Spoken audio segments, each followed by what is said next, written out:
Yo, it's me. It's What is up, guys? DDP. DDP. Yes, it is I. I am back, and Gle is already in the house. That is dedication. I must say, Gle, you are clearly on the notification squad, because anytime I go live, you are, if not the first, typically the second, or definitely the third. Definitely for sure. So here I am. I don't know if you guys had time to even miss me. I was gone like 45 minutes, but nevertheless, it's Mavs Fastbreak talk, so here I am ready to talk some Dallas Mavericks with you guys.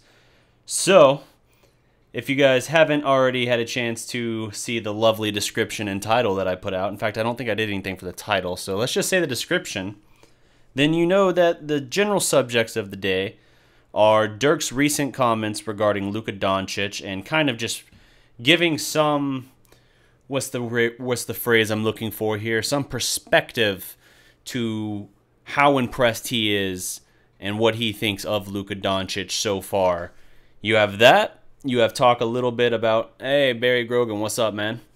We also have talk regarding Dennis Smith Jr. and where he rates in the NBA's top players under 25. Spoiler alert, they actually bumped him down from where he was last year. Now, there are some obvious reasons there, and then there are some that are just kind of silly, I think. But all the same, something worth talking about, I guess. There are people who are interested to know those kind of things, so we're going to talk about them. And finally, I was going to talk a little bit today about what we think our expectations should be for the Mavericks for this upcoming seasons. Like, what would be a best case scenario, what would be a worst case scenario, and pick your guys' brains a little bit. See what you think, get your questions, of course, answer some of that, and we're going to go from there. But I'll dive in first talking a little bit about what Dirk had to say specifically regarding Luka Doncic. My phone keeps trying to vibrate and stuff. So here's the quote from Dirk. Let me dive straight into it here. Speaking about Luka Doncic, Dirk says, his court vision and passing for his size at his age is something I've never seen in my 20 years. So that's incredible praise right off the bat there. Luka Doncic is, what, 6'9", I want to say? 6'9". He's 20 years old. I mean, Dirk just talks about, now he does say at his age, so he is giving that perspective to it. A 6'9" player with the basically point forward ability and playmaking ability, the vision necessary to do some of the things he does. It's not something you see at 20. Usually if you have a kid that young who's 20, even if he can shoot outside a little bit, he's not typically a guy who can run the offense himself, and that is something Luka Doncic can absolutely do, and something I would say Dallas is going to expect him to do at times during the season. Now, obviously, Dennis Smith Jr. will have the ball in his hands a lot, but you do have to factor in what the offense might look like at times if Dennis plays off the ball, which we saw a little bit of late last year, and putting the ball in Luka's hands. Now, Dennis is also a very good playmaker, a good passer as well, but I don't think he is, in that regard, in that respect, better than Luka Doncic. So it might be something where you see them kind of trading that off at time, that responsibility, and that's going to only help Dennis Smith Jr., I think. As long as Dallas works with him on playing off the ball a little bit, I see this being something that makes their point of attack unique for most standards in the NBA. Now, whether that means they can be a Dallas's version of a Chris Paul and James Harden combo, I don't know about that, but it's still something that gives a lot of promise to what they can do. Rangers King 669 in the house. What's up, Max? But I'm very curious to see how Luka Doncic settles in with this offense, because to Gless' point, he's saying worst case scenario, we get the 9th seed. Yeah, I would say that does include giving up the draft pick, sure. I would say the worst case scenario for Dallas is a little bit more concrete than that. I would say your worst case scenario would be something to the effect of DeAndre Jordan only marginally improves this team defensively. Dirk suddenly looks like he's lost one or more sudden steps in the offseason, and now all of a sudden Last year he averaged 12 points a game. Maybe he drops off this year and he can barely average 6. That would be a worst-case scenario. DeAndre Jordan not helping this team defensively a whole lot in terms of its overall defense and rebounding. That would be a problem.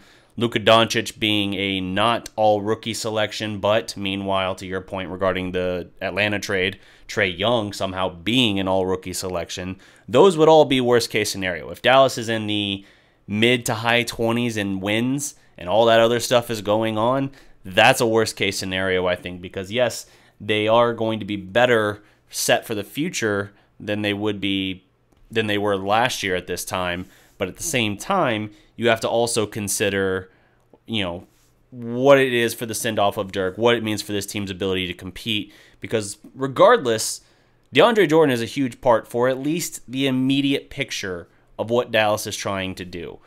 They would not have gone and paid him $22 million if they didn't think he would fix a lot of their problems with regard to defense and rebounding. So if that craters, that would be a worst case scenario, or if he faced some kind of significant injury that, made him miss chunks of or the entire season. Now in his career that hasn't happened yet. I'm knocking on wood if you can't tell.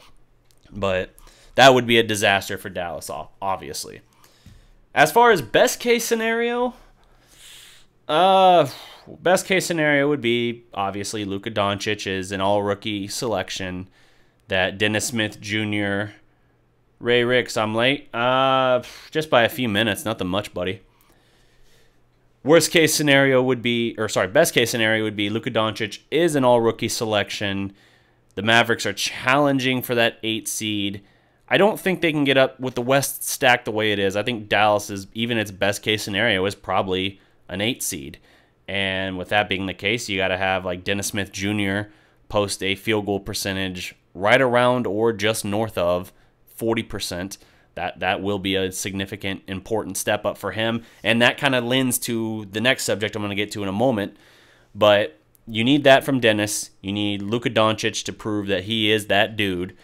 You need Dirk to still be a productive, I'm going to say probably 6th man for Dallas. And, of course, I mentioned DeAndre Jordan do what he's doing. If you get that and you can somehow also elevate Harrison Barnes a little bit from 19 points to, let's say, 21, 22, that's a really good recipe for Dallas. Now, that's a lot of ideal things breaking right, but if that all happens and they stay healthy, I could see Dallas pushing for that 8th seed. But it's hard to see much more than that, honestly, right now. Can't catch them. I remember Dirk going up against Detlef Shrimp, and his second game, his idol at the time, he got smoked. He gave experience and still holds his heart this day. Yeah, absolutely. It's something they're going to have to deal with for sure. Said Williams, Mavericks are going to shock the NBA this year. Remember this day. Big fan. Hey, I like that, Said. I like the prediction. I'm very hopeful. If nothing else, I think the Mavericks are going to be one of the more exciting young teams to watch because Dennis Smith Jr. is a freaking highlight reel by himself. Dude is a dunking machine, SportsCenter highlight, 48-inch vertical. I mean, dude can jump out of the gym. And then you're going to mix in another playmaker who he can play off of, and Luka Doncic. That's only going to help him because it's going to take some of the pressure off of him, even in a creating sense. It's not going to make it where he has to worry as much about getting all of his teammates involved. If he's got a hot hand, then he can get them involved. Luka can get them involved, and then that allows Dennis Smith to play if he's got the hot hand a little bit. So that's another improvement for them as well. As long as they stay healthy and they have that lob threat of DeAndre Jordan, holy crap, this team will be much more exciting. Now, I don't want to call it Lob City 2.0 or anything like that because I don't think that's accurate because Lob City was 2 guys. That was Blake Griffin and DeAndre Jordan, and especially back then, Blake in his own right was Lob City valuable. In fact, it was really for him that the nickname came about. DeAndre was just the guy that happened to already be there that already did that. But Blake was kind of it was really Blake and CP3 that were the faces of that. But we'll see. Luka seems like a little loner. Wait, Luka seems a little like a loner in a way to me. And Dennis is a thunder waiting to happen. Is a thunder? I'm just praying the two of them get along. is a Thunder. What do you mean? Are you saying a Russell Westbrook? Like, in that regard? Barry Grogan, if you want to see what Luka might look like in the future, check what's pinned to my profile if you're feeling optimistic. Yeah, I think that...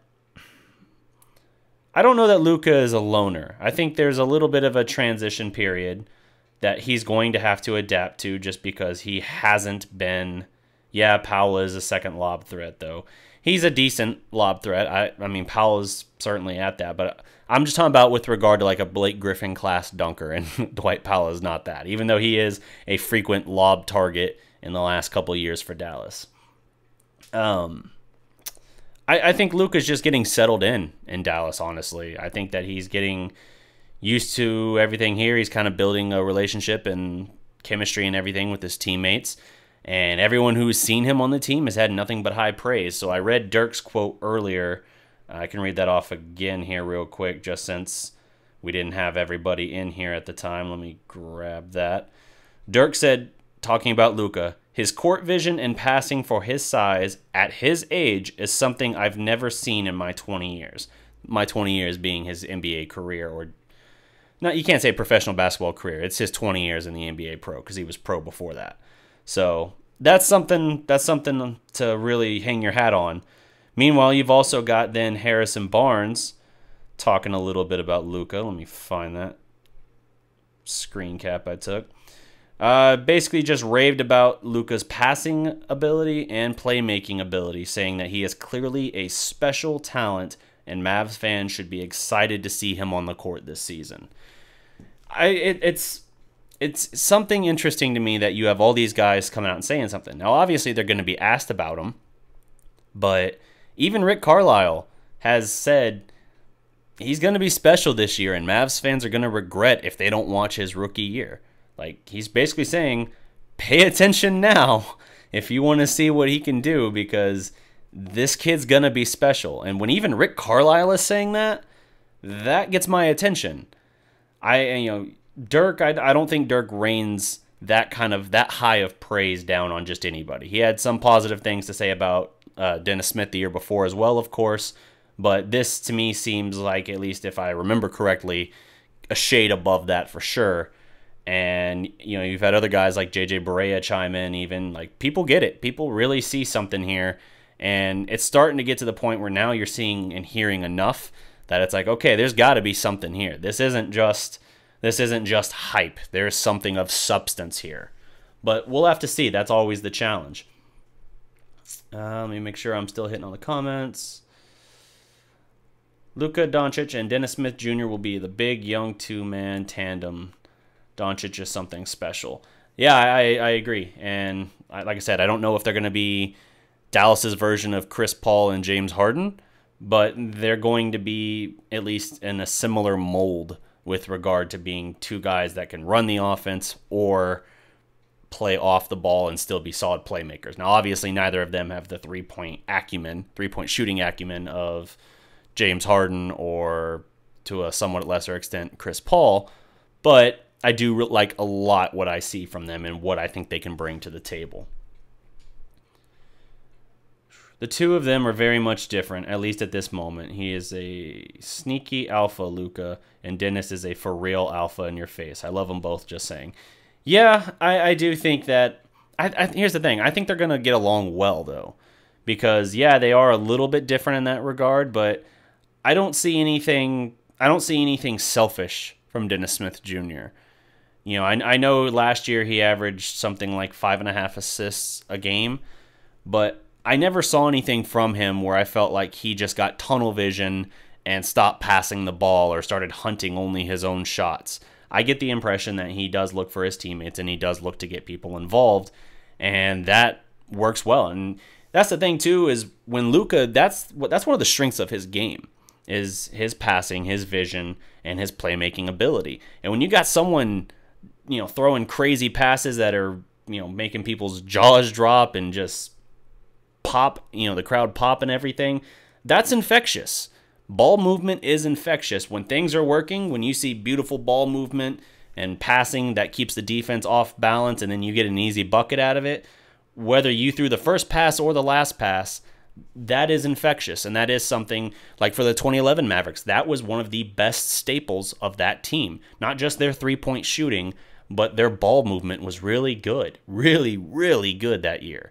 And you saw it as well with the San Antonio Spurs. Now theirs was a larger sample size, but you saw it for them year in and year out, where that was one of the things that made them so great was they had great talent, but they also knew how to get everybody involved in the offense and to be efficient with how they attack you.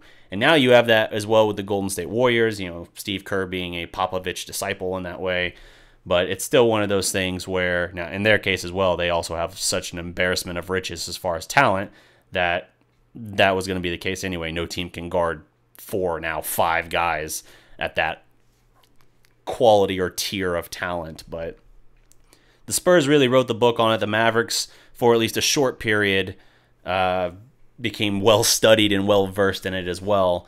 And I think that you're going to see a little bit more of that moving forward, because my only kind of fear with Dennis last year when they drafted him, I love Dennis Smith, but I do think he's a more of a scoring point guard first.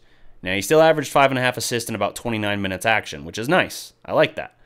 But that was my fear coming into it.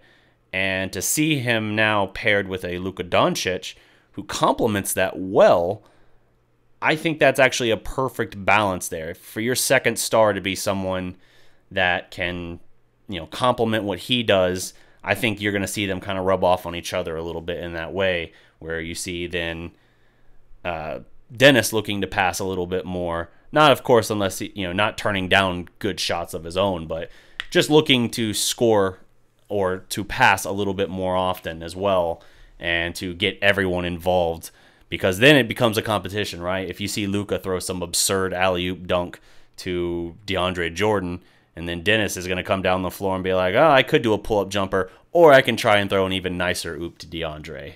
So we'll see. Friendly competition like that's not a bad thing either. Let's see. Did you hear Barnes? Yes, he said he drops dimes. Yeah, absolutely. Harrison Barnes says that he is a special talent, like a legit special talent, in that pretty much he's amazed with what he sees from this kid already at this age.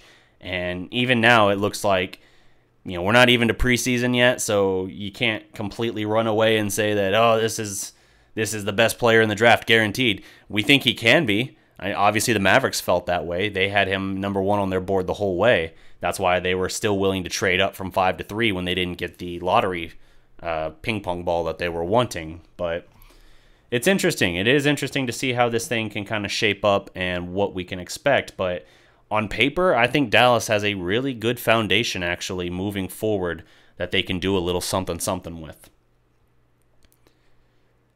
Can't wait. Trust me, I can't wait. The little footage I saw of the two together, they seem fine. Yeah, I think so. I'm sure you're right, King. It's just always think. Hey, Dennis, what's up?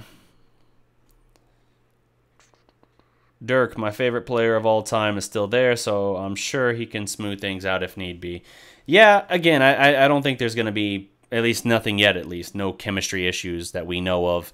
They've been working out and hanging out together, and I think that's good. That's a good way to build some chemistry between the guys and to work on all of that. Let's see here. Rangers King, remembering what Mike Schmitz from DX said about Luka, with a shot creator, an elite drive threat, the shooters, Luka would be able to be a threat right away in this league. It's a good point. That is a very good point. Yeah, Rangers King, definitely, if you guys want to know what's up when it comes to scouting profiles on some of these guys, Max, a.k.a. Rangers King, is your guy. You're seriously not talking about the Cowboys, says Say Primetime. I seriously am not talking about the Cowboys, as this is Mavs Fast Break every Sunday at 3 o'clock. But hey, Cowboys talk also happens on these days. So yeah, there are things that you can talk about that aren't Cowboys just because it's game day. Like, there's a lot of hours in the day, so Cowboys will come up. Fear not, Say Primetime. We will talk Cowboys Giants. Coach Rick will figure Dennis and Luka out. Yeah, I think so. I think that they'll I think they'll do fine together. I think they complement each other well. So transitioning here real quick to, let me see. So the other headline thing I had kind of for this discussion was the NBA's top players. I think they call it like the top. No, that's not a number. The top players under 25 in the league. Last year when he was drafted, Dennis Smith was rated the 24th best player under the age of 25. Now, obviously, there's going to be some explanation for this, but I still wanted to throw this out there. He has fallen to 29th in the latest one, and some people are looking at this kind of with a little bit of a side eye, but I understand the general sentiment. I mean, one, you've had a whole nother rookie class come through, and two, some of the guys that you might not have put ahead of Dennis last year showed out. You know, everyone from, what was it here? Jaylen Brown, Lonzo Ball, those guys were already ahead of him last year, and they showed out. But then you had other guys like Donovan Mitchell and Lauri Markkanen, and those guys were rated just behind Dennis, I believe, last year, and now moves forward. So it's very interesting to see in that regard, but I don't know, man. 29th, that seems kind of hard to believe that there are 28 players ahead of him. Now, here's an interesting thing, as Gle asks. One of the players rated ahead of him this year is, in fact, Luka Doncic. Now, I didn't see where Luka came in on the list. I just know that he is ahead of him. From this rookie class, some of the notable guys ahead of Dennis Smith are Wendell Carter Jr., Jaren Jackson Jr., and Luka Doncic. Now, it's interesting to me. I can kind of understand Luka because he was already playing professional and against NBA caliber talent, even if not elite NBA caliber talent, for the whole season, I should say. I can kind of understand Luka being ahead of him, but it is a little bit surprising that like a Wendell Carter or a Jackson is ahead of him, because for those guys, I don't know. Those guys are coming out of D1, and I don't think that they're better than Dennis Smith was. And part of the explanation that the people that put out the list gave is that they cited, as I referenced earlier, that for his shooting percentage, his field goal percentage, Dennis Smith Jr. was under 40% last year. I want to say he was somewhere in like the 32 range. I'd have to pull up that graphic right now. Or not the graphic, but the stat. Let me see here. I'll pull up his exact stat line from last season.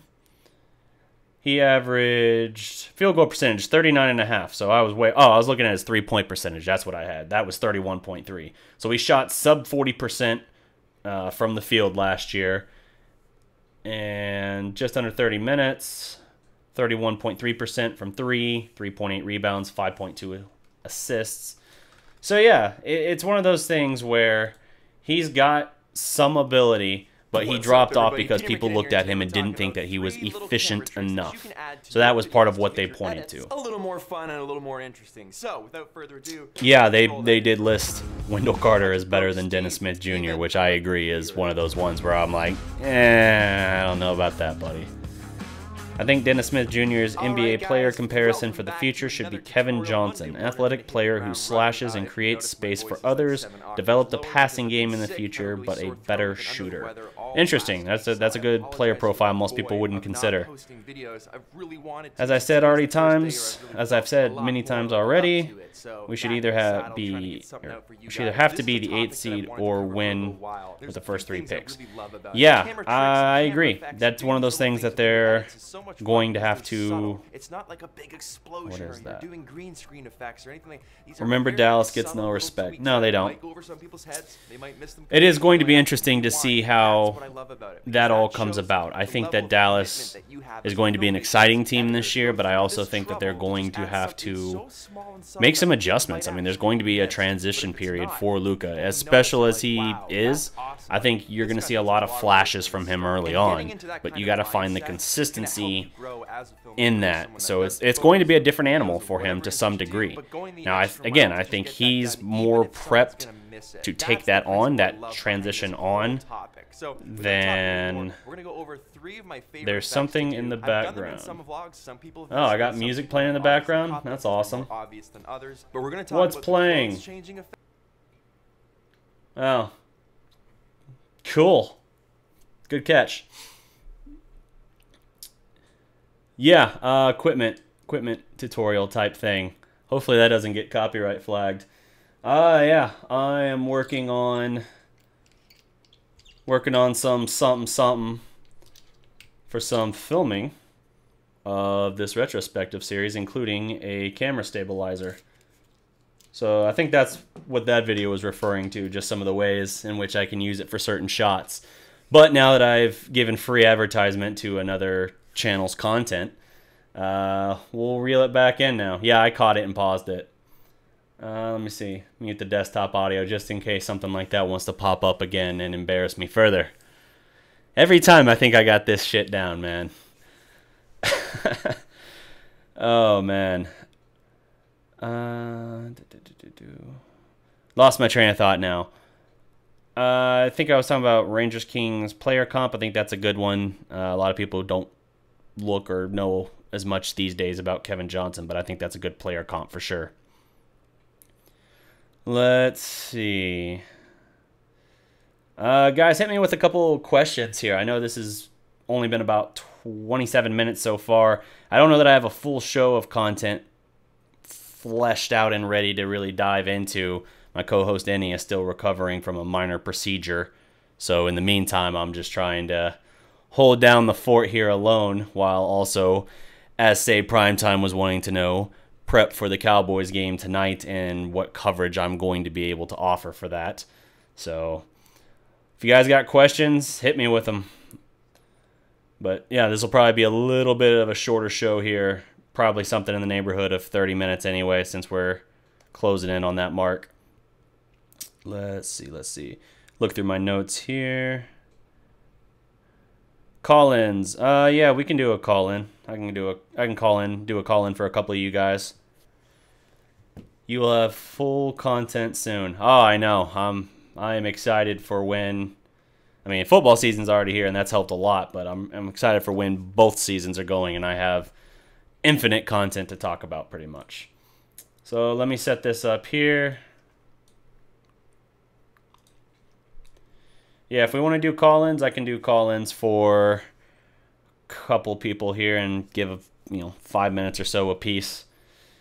When Luka hits that first game-winning shot, oh yeah, that will be plenty to talk about when Luka does that. Hell, I'll be happy if he finds that. Rangers King, may I? Yeah, I'll set you up. Let me get everything set up here. One moment, guys.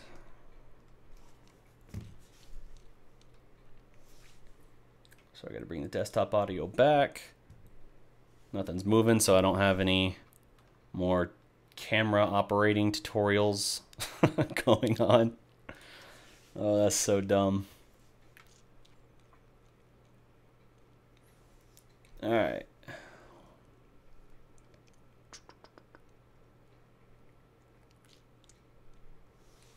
Actually, I'll keep the desktop muted until I get you on the line.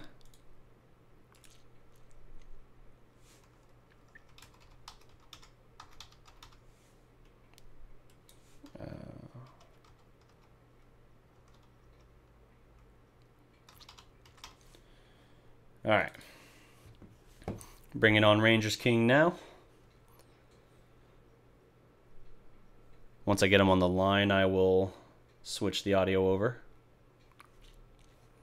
Let me adjust this, make sure he can hear me sound-wise. Okay, we got Max on the line here. Got your volume up on the setup so they can hear you now. Let me improve that. Good. All right, what's up, man? How's it going? I'm doing good. I'm feeling optimistic. Yeah, that's good. That's good. So what did you want to talk about coming on here? What are your thoughts regarding this team, whether it's best case scenario, worst case scenario? Worst case scenario is like 7th or 8th seeds, barring like any theoretical injuries that could happen to some other team, but that's the best outcome I can see right now. That's your best case scenario, or did you say worst case scenario? 7th or 8th seed, like This year, yeah, 7th or 8th seed this year, like the best case, yeah. Okay, best case. I thought you said worst case initially, and I was like, No, man, you have that'd be really high crazy. expectations. No. I'm not crazy. Yeah. 7th or 8th is like the best case. Yeah. I go start with the good news. Yeah. And then the bad news, I guess if everything really goes wrong, like the 12th seed in the West would probably be it. Maybe 13 or 14 of like injuries don't go our way too, on top of everything. Yeah. But that would really suck because unless at 14 we actually kept our draft pick, then that'd be decent. Another thing I wanted to talk about was because I've been doing a little bit of gathering of videos, and so I have this comparison for Luka out on my profile. It's pinned about how he reminds me a lot of certain aspects of Joe Johnson and Chris Paul at the same time. Paul with the playmaking, the IQ, the leadership, the passing. While with Johnson, you have like the shot creation, the size, defense, even the rebounding, shooting even. All those are very similar career arc to Joe Johnson right now, except you could argue Luka's ahead. So on my profile, I have a bunch of DX profiles like chopped up in a quote tweet, and then on the quote part of it, on the outside, it has a link to a video playlist of rookie and college highlights from Joe Johnson and Chris Paul. I couldn't find any college highlights that weren't from in-game highlights of like 10 minutes worth of clips that had mostly nothing to do with Joe Johnson. Yeah. But I did get one 16-point rookie highlights for Joe Johnson. And then there's like later in career highlights for both of them. For Joe Johnson, a lot of Atlanta and Brooklyn. Chris Paul, LA, a lot of LA, a lot of New Orleans, maybe a little Houston mixed in. Right. So it's just what future Luka could look like in these certain aspects. Keep in mind, there's going to be a lot of athleticism plays with Chris Paul, so you kind of have to like ignore those because Luka doesn't really have that like Chris Paul. Yeah. Very interesting. I like that. That's a very interesting comp. If he can follow any kind of trajectory of either of those guys, I'd be happy. But to have a hybrid of their kind of ability is certainly interesting. Now, he will have to work a little bit to improve his outside shooting. I think he was 31% last year from the international three-point line, which is not as deep at the top of the key. So he'll need to improve there. But it sounds like, being a young player and that he has the ability, he just needs to work at it a little bit, So I'm not terribly worried about that. But, I mean, that's like the secondary facet of his game, really. Yeah, for sure. Johnson, he was a decent shooter in college with an even shorter three-point line and playing mostly off the ball as a secondary creator. And then he came to the league and was secondary/role player next to Paul Pierce in Boston for his rookie year. And he shot 29% in his rookie year, so he wasn't the best shooter either. I'd argue Luka's probably ahead because he's used to a bit more distance, and also he took a lot of really tough, difficult shots in EuroLeague last year without the presence of Sergio Yui. Yeah. So I feel like at least off the ball, he's going to be a much more capable shooter than Joe was in the league in his first year. However, Joe certainly became quite a great shooter in a few years. He was shot like 40-something% on like 6 attempts a game. It's one of his best years. Yeah, definitely. He was definitely lights out. So if Luka becomes that level of shooter and is as clutch as ISO Joe was and gets all those moves in his bag, then that'd be amazing. If you look at Joe in his rookie year, though, he didn't have quite the same level of like tight handle, although there were certainly flashes. The main thing he had was his dynamic first step and like a couple spin moves here and there. So I feel like Luka might have a bit more moves in the bag, but doesn't necessarily have the first step like Joe Johnson, so it's kind of even, maybe even a bit ahead for Luka with all the extra moves and the step backs. I feel like Luka can definitely have a similar arc to Joe Johnson in those areas. As for Chris Paul and his passing, Chris Paul wasn't a high-level passer in terms of pure numbers in college because he was the scorer at Wake Forest, and then he came to the league and became like a high-volume passer almost right away. Granted, he didn't come into the league until after his sophomore year, so Luka has a little bit more time. but I wouldn't say he's quite at CP3 rookie level yet for sure. But I would say he's relatively on track for this comparison, and that'd be an amazing. That's like a 23, 24, 25 point scorer, 8 or 9 assists. You know, that'd be beautiful. You know, 38, 39% shooter, 5 rebounds, all right defense.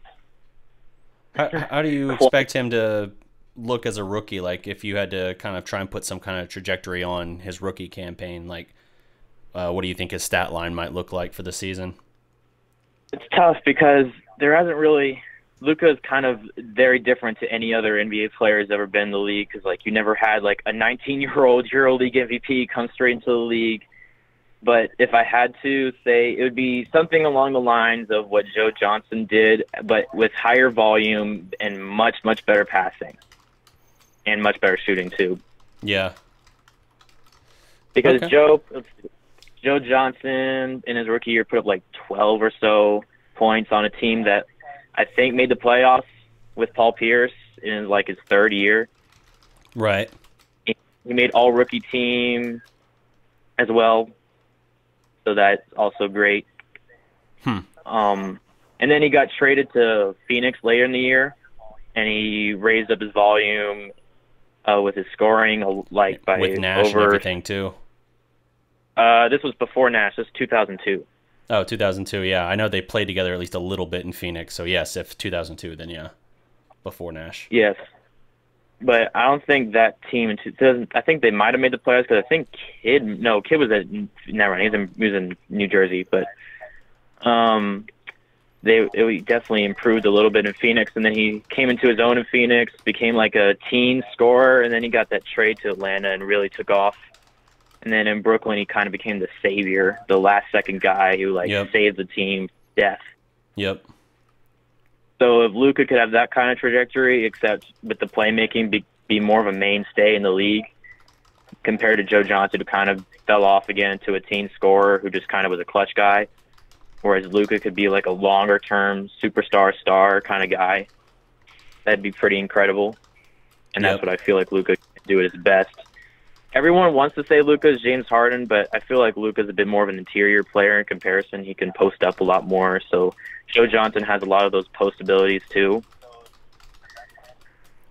Okay. And then with Dennis and the Kevin Johnson thing, Kevin Johnson became an all-time passer, but if you look at his numbers in college and in his rookie year, he wasn't really passing. He had like 5 assists in his rookie year, and he had like 6 or 7 in college. So I wouldn't say he's necessarily far off with that either in comparison to Dennis, where he had like 6. He wasn't the most efficient, but neither was Kevin Johnson. Kevin Johnson was not really good at all in his rookie year. He didn't have many redeeming qualities outside of his free throw percentage and having a good shooting percentage because he didn't take many shots. Yeah. Interesting. Okay, cool. And then I guess if you want me to go on about the future season ahead, I guess I could say I'm super excited. And if there's one other thing outside of all these young guys I want to see Harrison Barnes finally become the guy we wanted him to be in terms of like a late shot clock guy who can actually be relatively effective and actually space the floor instead of like barely shoot 36%. I want to see him really get up to like those high 30s again like he was in Golden State. And I think Luka can actually make that happen along with Dennis's development in the passing game. Yeah, no, I think that's certainly possible. And they do need Harrison Barnes to take a little bit of a step forward. I think now he has no excuse to not be able to do that because less is going to be put on his shoulders now. You have year 2 of Dennis Smith that'll help, and now you have another ball handler and playmaker who can help take some of the pressure off as well. That mixed with the lob threat of DeAndre should also help him a little bit in that regard. That was one of the things I talked about with DeAndre's impact on Dennis Smith. With DeAndre being the lob threat he is, you're not going to have, at least to the same degree, when Dennis drives or whoever, you're not going to have that second guy switch over, help over as much without the threat of giving up an easy lob dunk. So that's going to keep things a little more open. That's going to help some of the spacing. And guys like even Harrison Barnes, who are more of shooters than actual attack the rim, it'll still benefit for them as well. Yeah. The nice thing about Jordan is even though he can't space the floor horizontally, he spaces the floor vertically instead. So he at least provides some level of spacing. You know, Hassan Whiteside is one of those examples where like he's not as good as a vertical spacer, and also Miami doesn't have the greatest shooters either.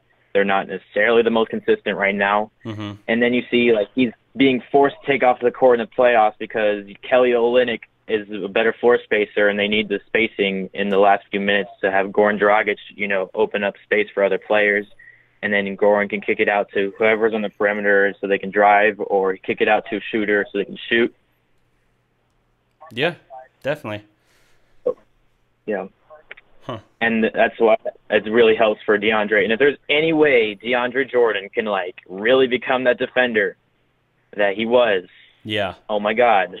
That's legit. If he becomes that defender within, like, a season, the first one would be like, okay, Mavs playoffs 2018-19 confirmed if no injuries. Right. Yeah, if DeAndre can recapture some of that form, I mean, he averaged over 15 boards a game last year, so I'm not worried in that regard. The question, I think, for them, or for him, will be if he can get the rim protection back there, because I think he averaged under 1 block a game last year, which was a sizable step down from where he was in 2015 when the Mavericks first tried to get him. But I think part of that could have been that it wasn't a very good Clipper team he was playing for, and might have been a little bit of a motivational issue there if he's with a better coach and a young, exciting team, because I don't think Doc Rivers is that great, honestly. I think it could be a different case for him this year, even though it's another year older. I think it could revive him a little bit, revitalize him, make him... I don't think you'll see the 2015 block numbers from him, but I think you'll see an increase where he's over a block and a half a game, maybe. Yeah, I mean, in 16-17, DeAndre Jordan was easily like the second best or best defensive center in the league. He had posted like all-time career highs in terms of all these efficiency and player impact stats. And he was like, it was insane. He had like a +6, which for context, Tyson Chandler had like a 3.5. Yeah. So if DeAndre can really get that back and like have that like incredible defensive season, and even if if Luka can really open up his offensive game to the point where he's like a real offensive positive somehow too, which at this point I'm just gushing, that's like playoffs confirmed. But I can't really have that level of like optimism really right now in terms of it actually happening because of everything that went down last year. And also he's 30 now, so like his question is, when is he going to start falling off the hill, especially as a guy threat, you know, jumper guy who like has to dunk over you and your mama. Yep.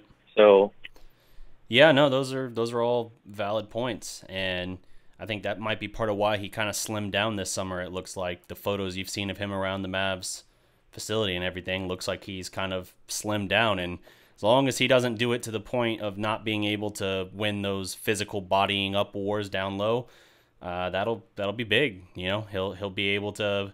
It probably will be easier on him physically from that respect, as long as he's not gonna now be the guy getting pushed out of the way instead, just because it's less weight to have to carry on your back, on your knees, and all of that.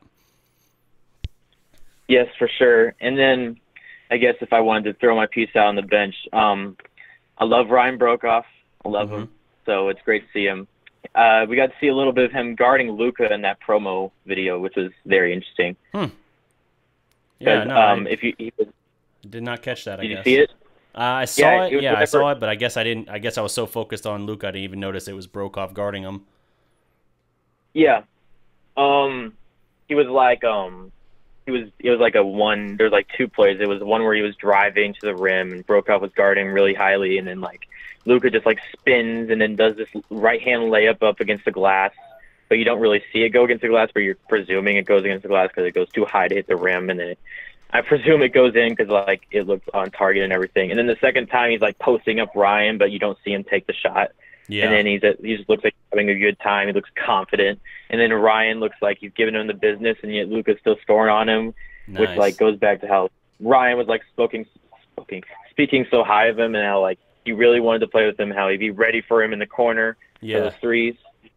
So I'm just really excited for that. If we see like a 3-guard, except it's in a 3-guard, you have a 2-guard in the Luka lineup where you have Devin Harris, JJ Barea, the ultimate bench combo in Dallas, apparently, with Luka Doncic running the 4, or even the 3 if you want to have the spacing at the 4 with Ryan Broekhoff.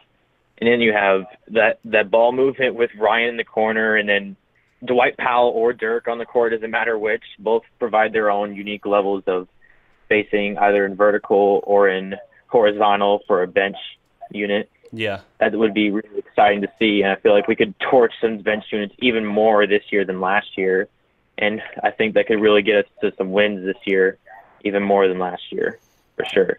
Absolutely. I mean, last year Dallas lost, I think it was like a league high, like 22 games by 6 points or less. So if you even get half of those back, add 11 wins on to the 24 they had last year, that's 35. That's about where Vegas put them. So if you can then, if you can take that next step and actually execute late in games, which is, with a young point guard like Dennis last year, that was part of the struggle at times.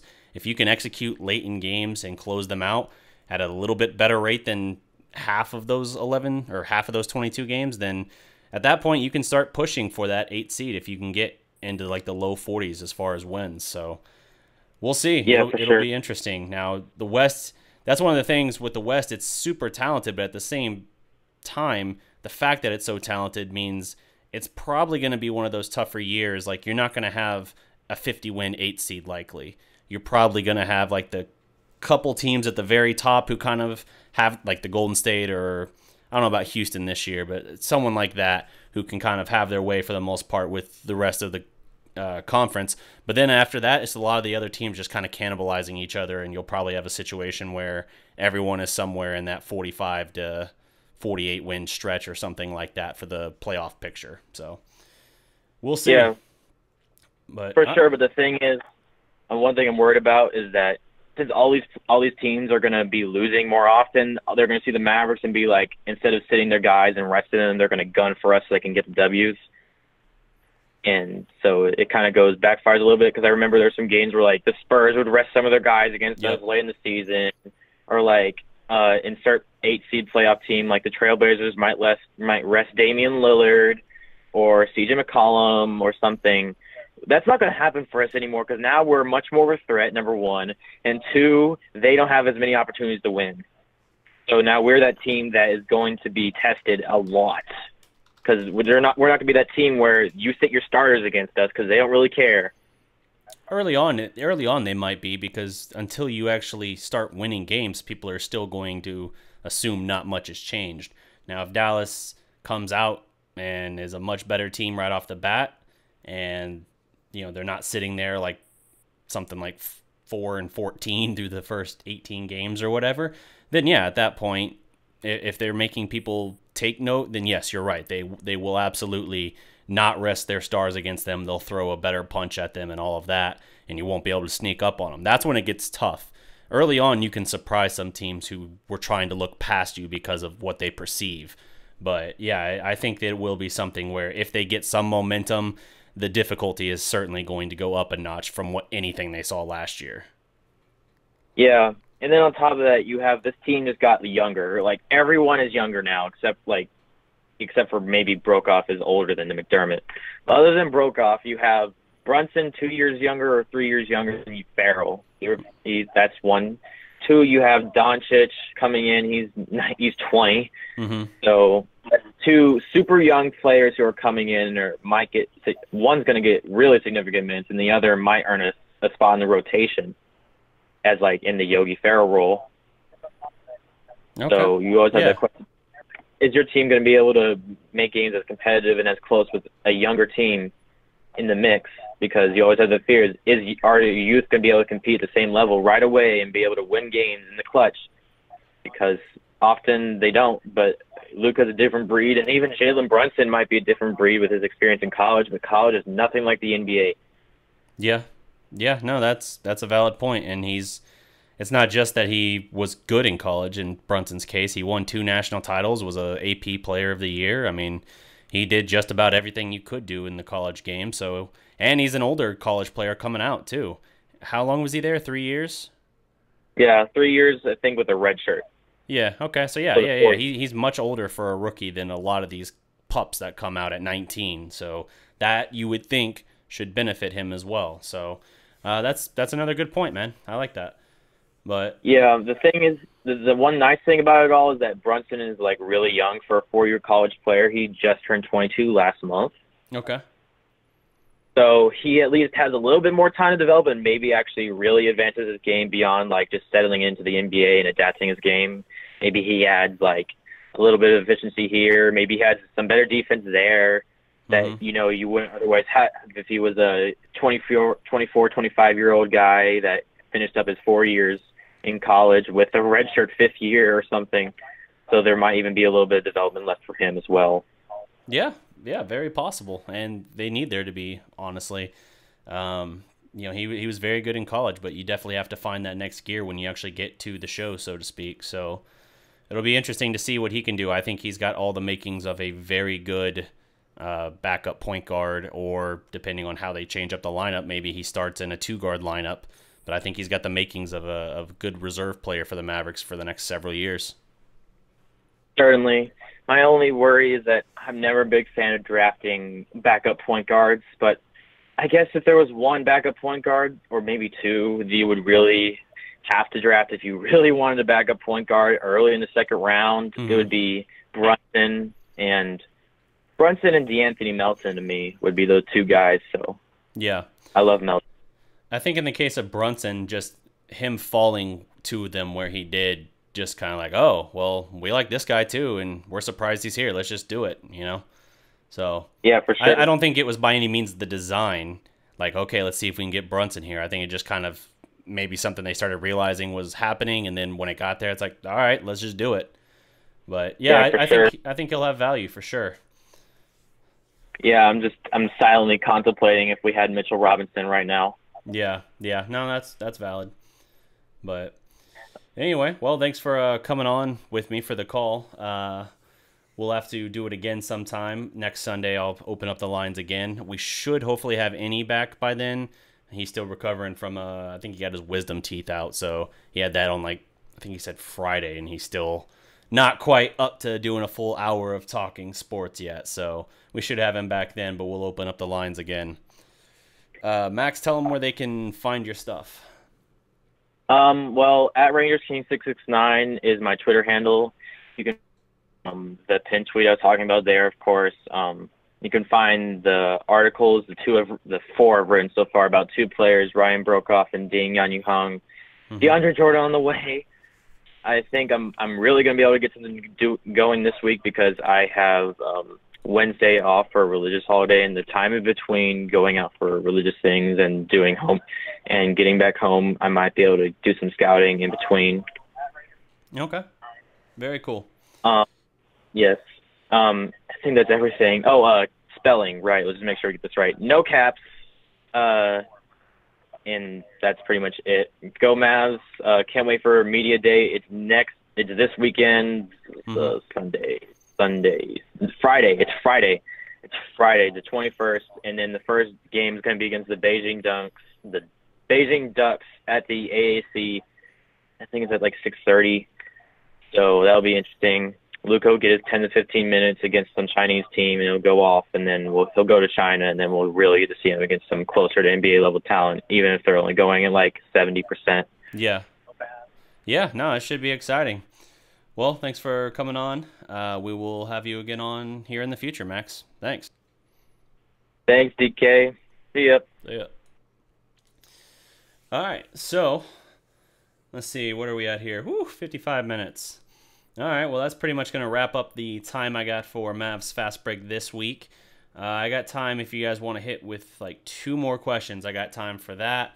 I think I answered one person's question I saw earlier asking why we haven't really been able to draw big names in the past. I kind of touched on that. I'll reiterate just while I wait for you guys. If you are going to submit questions, to type them up.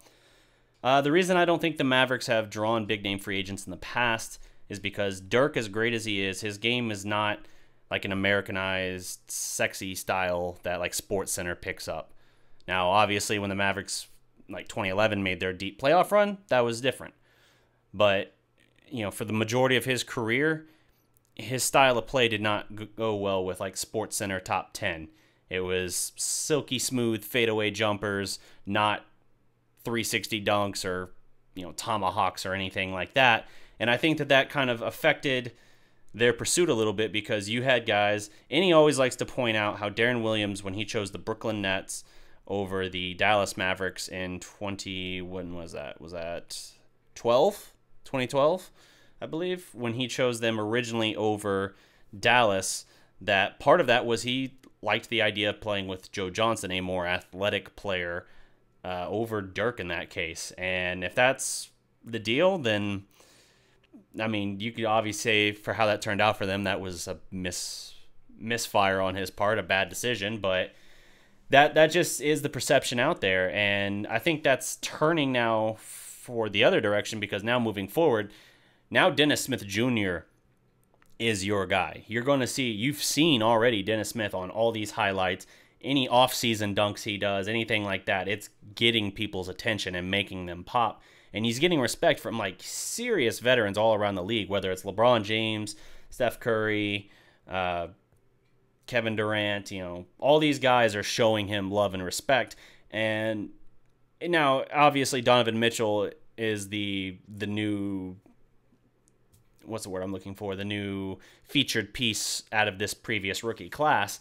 But Dennis Smith is still very highly thought of.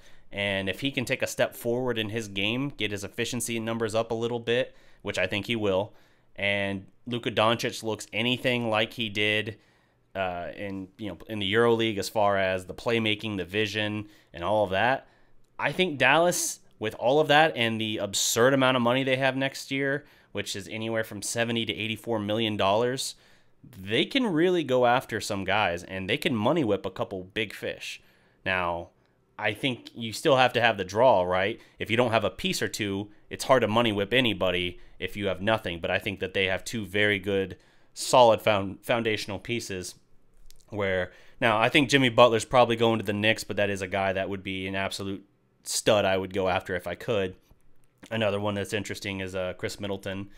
If you get either of those, that'd be someone really worth pursuing. But Jimmy Butler is a two-way stud and a star. If you could lock him up, if you could somehow convince him to come here, although I think that Minnesota probably trades him before the deadline. So we'll see how that shapes up. But that, to me, you could do that, lock him up, and still have money to go after another dude. And that is very, very interesting to me. If you can get a star two, a two, that's an upgrade over Wes Matthews. So Dennis, Jimmy, Luka. Then you'd have Harrison Barnes because he'll opt in. He's got a player option. He'll obviously opt in. He'll probably still run the 4. And then your 5, you figure out what you're doing then with DeAndre Jordan or if you're going to go after someone else. So let's see here. Does Luka start game 1? Yes. Coaches say Ray Spalding will be a fan favorite. I think so too. I think Ray Spalding was the steal of the draft. He might take a little bit of time to develop as far as getting size and all that for him. Like, he's a big player, but you got to get a little bit of strength and a little bit of use to the physicality of it. And I think once they get him there, we will look back and say at pick 56 of 60, he is absolutely the steal of the draft. I think so. They could always trade Brunson considering Brunson has a lot of value. I mean, if push comes to shove, they probably will be open to that, but I certainly don't float the idea. If a team comes, if I'm talking with a team trying to get someone from them I really want, whether it's Minnesota with Jimmy Butler or whatever, and they mention Brunson as part of the deal, then maybe I have the discussion, but by no means do I float the name out there myself. Try and keep that name under wraps if you can. But if you're getting a Jimmy Butler, then maybe you make that exception. How much does a high school level backup point guard have? Let me see.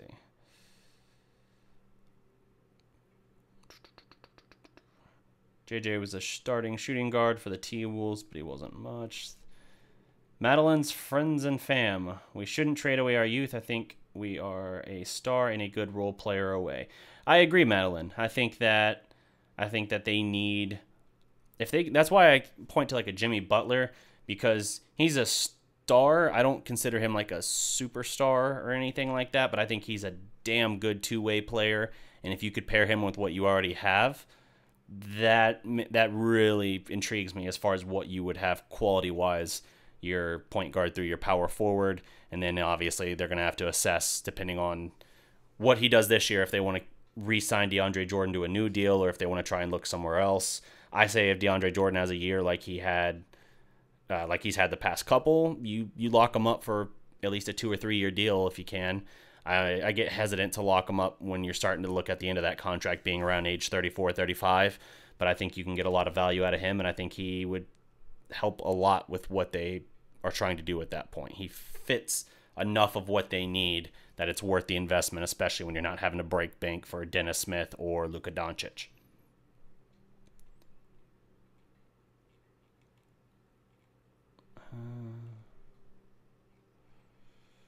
I want Middleton more than Butler due to age and health and ego. That's a fair point. I think in the case of Butler, everything with Chicago, the Bulls had fallen apart when he was leaving there, and I think it was in disarray and he was done with it.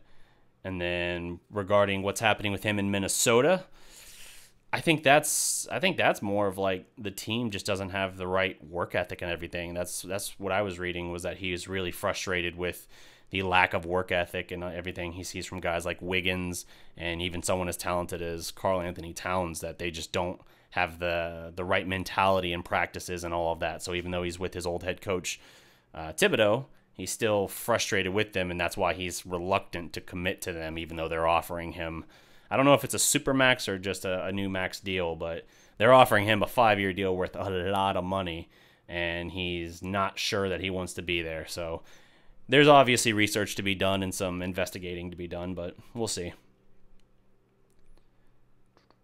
So I think that's going to do it for my time, guys. Thank you so much for tuning in. Appreciate Max for coming on, Rangers King 669 for coming on the call. Tune in next week. Like I said, we should have Innie and Duca back, and once we have him, we'll be back at full strength. We'll be closer to the season and have some more stuff we can talk about. I will continue this trend of kind of opening the lines at the end of the show, and we'll go with that. I'll go ahead and float out 2 second-round guys I'd love to have. Kanata, the West Virginia center, undersized, great rim protection instinct. Okay, interesting. All right, guys, thanks for tuning in. I will be back next Sunday if you want to talk Cowboys or anything like that. I don't know that I'll be live tonight, but I'll be doing some kind of update. I'll find something to do. But until then, guys, remember, every legend was once a prospect. Salute.